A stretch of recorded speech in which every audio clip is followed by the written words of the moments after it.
Amados, boa tarde, na santa paz de nosso Senhor e Salvador Jesus Cristo. Pela manhã eu postei um vídeo mais a título de informação e eu terminei dando, de certa forma, uma pincelada, né, na palavra de Deus. Mas alguns irmãos me ligaram, outros postaram que queriam a continuidade da mensagem. Eu vou tentar aqui de uma forma mais precisa.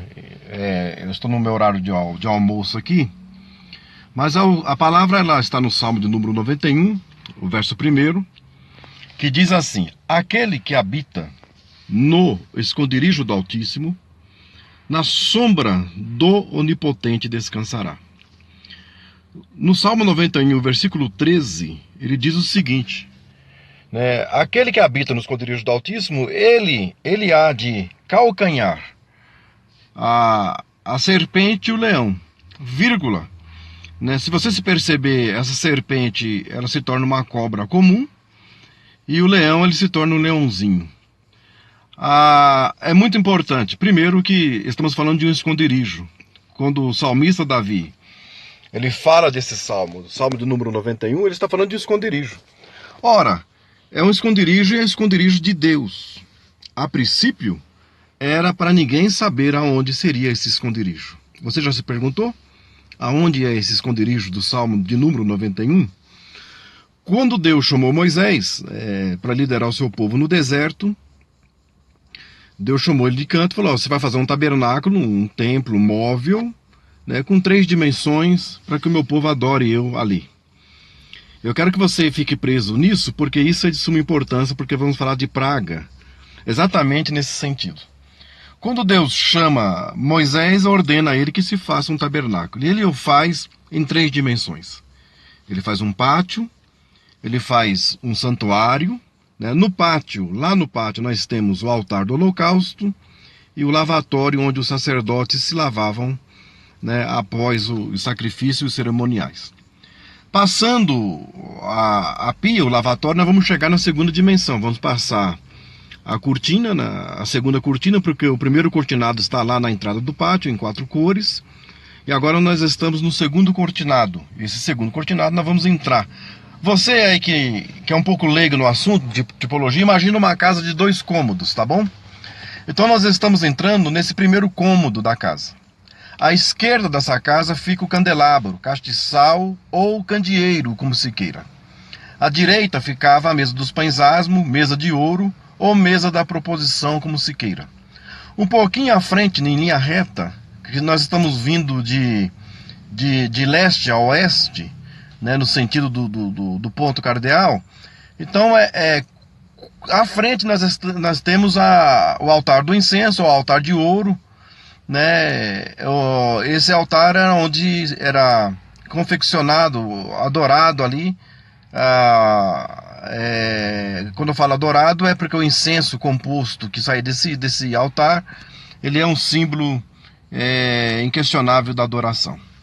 Bom, mas passando esse altar tinha um cortinado que chamava-se cortina da separação. Qual a finalidade, qual o objetivo dessa cortina? Separar o lugar santo do santíssimo lugar. Quando se passava essa cortina depois do altar do incenso, nós chegamos ao lugar santíssimo ou o santo dos santos. O que nós temos no santo dos santos? Nós temos a arca do concerto, ou a arca de ouro, ou a arca de testemunho. Essa arca é um retângulo.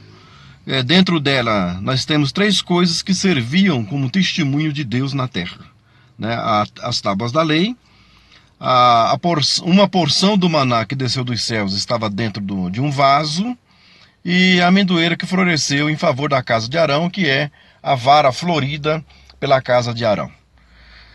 Tampa-se essa arca com uma tampa chamada propiciatório, que quer dizer Deus nos é propício. Fechamos aí, encerramos aí. Aonde está o esconderijo de Deus, do Salmo 91? O esconderijo de Deus do Salmo 91 está exatamente no santíssimo lugar, na 3ª dimensão. Então, quando você aceitou Jesus, eu vou usar essa forma literal, quando você se encontrou com Jesus, você se encontrou no pátio. lá no altar do holocausto. Se lembra que João Batista disse, quando avistou Jesus pelas margens do Rio Jordão? Ele disse: eis aí o Cordeiro de Deus, que tira todo o pecado do mundo. Ele avistou Jesus como Cordeiro. Se João Batista avistou Jesus como Cordeiro, na verdade ele não viu Jesus na cruz. Ele viu Jesus no altar do holocausto, que por sua vez é um símbolo da cruz do Calvário. E o Cordeiro não é sacrificado na cruz, Cordeiro é sacrificado no altar do holocausto. Por isso João Batista diz: eis aí o Cordeiro de Deus, que tira todo o pecado do mundo. Bom, de forma resumida, quando nós se encontramos com Cristo, nós se encontramos lá no altar do holocausto. E lá nós o conhecemos como o bom pastor. Avançamos, passamos pelo lavatório, entramos no santuário, começamos a aprender um pouco de Deus, de adoração, de luz, de candelabro, de azeite, de proporção de pães, na mesa de ouro, e um pouquinho mais à frente adoração, o altar do incenso, mas Deus quer que nós estejamos no seu esconderijo. Sabe qual é o lugar exato para nós estarmos escondidos? Lá no Santíssimo Lugar, no Santo dos Santos, na terceira dimensão. Quando o salmista disse: aquele que habita no esconderijo do Altíssimo, na sombra do Onipotente descansará, o salmista Davi não está falando de outra coisa a não ser do salmo da terceira dimensão do tabernáculo, que lá era o esconderijo. Por que era o esconderijo? Eu estou falando era porque para nós já não é mais o esconderijo. Esconderijo, literalmente, para nós continua sendo na forma de nos esconder, de nos proteger, mas não é um lugar desconhecido para nós. Porque esconderijo ele tem duas proporções. Se eu estou falando de esconderijo, estou falando de um lugar desconhecido. E a segunda proporção de esconderijo é que é um lugar que eu vou me sentir seguro, porque eu estou escondido de alguma coisa. Né? Para nós, esses dois viés nos traz uma certa segurança. Primeiro, o caminho do esconderijo para nós foi aberto. Não é para todos. Né? O escritor aos Hebreus disse: e ele nos abriu um vivo e novo caminho. Através do quê? Através do véu que se rasgou na cruz do Calvário. Aleluia! Glória a Deus! Foi através desse véu que se rasgou que ele nos abriu o caminho para o esconderijo. É por isso que hoje nós estamos esperançosos. É por isso que hoje nós cremos que haverá um escape para o povo de Deus, para aqueles que são adoradores, porque nós estamos escondidos, respaldados, alinhados, abrigados sob a guarida de Deus, que é o seu esconderijo. Aquele que habita no esconderijo do Altíssimo, na sombra do Onipotente, descansará. Aleluia! Glória a Deus! Amados, mantenha a esperança, mantenha a fé, mantenha a alegria, mantenha a essência de ser adorador. Continue sendo igreja. Ah, mas aí o que tem a ver tabernáculo, esconderijo com praga? Ah, quando Deus ordenou as pragas lá no Egito, tinha um objetivo. E o objetivo era que isso favorecesse a saída do povo de Deus do Egito. Do Egito para onde? Para o deserto. Deus não levou o povo diretamente para a terra prometida. Deus levou primeiro para o deserto. E se nós pegarmos o contexto, quando as pragas chegaram, e não vou entrar no mérito de todas as pragas, mas todas as pragas que chegou, existia uma indagação. Né? E o próprio Deus endurecia o coração de Faraó para não permitir que ele liberasse o povo para ir para o deserto. Mas a pergunta de Faraó sempre foi a mesma: por que você quer que eu permita que eu dê a liberdade para o seu povo sair do Egito? A resposta de Deus, veemente, eficaz: eu quero que o meu povo saia do Egito por uma única finalidade: ir para o deserto me adorar.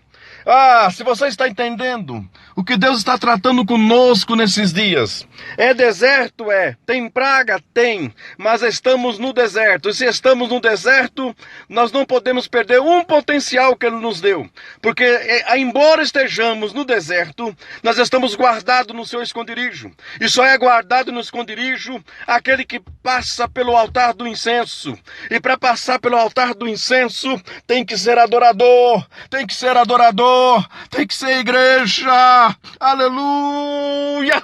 tem que ser igreja para ser adorador. Amados, a igreja está guardada. É verdade que algum de nós irá partir, algum de nós Deus irá recolher, isso é verdade. Não se discute isso. Mas nós estamos na sua maioria guardados, e aqueles que partirem é porque é permissão de Deus levá-los em pleno deserto. Mas aqueles que ficarem, continuem na posição de adorador. Aleluia!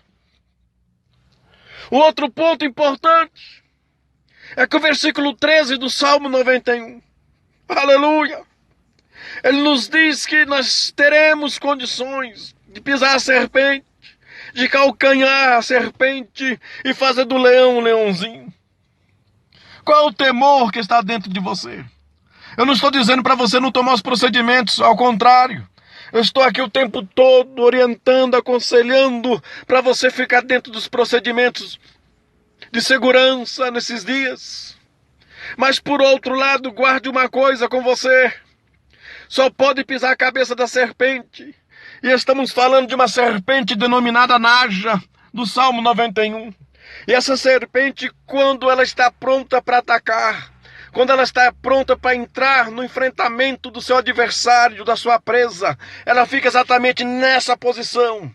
Ela fica em pé, na ponta da sua cauda. Aí vai uma pergunta, fica uma indagação. Como é que você vai calcanhar, pisar na cabeça de uma serpente que ela está em pé? E nós só vamos pisar porque Deus nos tem dado asas, asas de águia, asas de pomba, asas da águia do Salmo 113, versículo 5, as asas da águia de Isaías 40. Nós estamos aqui marchando, caminhando, andando, e enquanto nós marcharmos como igreja, pegue essa palavra profética para a sua vida nesta tarde. Oh Deus de maravilhas, Deus de poder, Deus magnificente, Deus poderoso, Tu é a glória, o reino, o poder e a majestade para sempre. Aleluia, aleluia, aleluia. Deus poderoso, Deus onipotente, Ele tem dado asas para você, asas de pomba, de cantares. E o inimigo número 1 da pomba é o gavião, mas o gavião ele só voa na horizontal, ele só fica na horizontal. A pomba tem um voo menor do que o voo do gavião, e quando o gavião está quase pegando a pomba, ela dá uma olhada de revés, de ângulo, de retrovisor pro gavião. E eu acho que lá no seu íntimo ela diz: eu tenho um voo que você não tem, eu tenho uma partida, eu tenho um escape que você não tem, eu tenho um esconderijo que você não tem. Aí a pomba sai voando na vertical e o gavião fica perdido na horizontal. Amados, Deus tem um esconderijo para você. Você tem voo de pomba, você tem voo de águia, a serpente, a cobra, o leão está debaixo dos nossos pés pela autoridade que Cristo tem dado à sua igreja. Não curve a sua cabeça, continue sendo igreja, continue sendo adorador, e o nome de Deus seja louvado para todos sempre. Amém, amém, amém.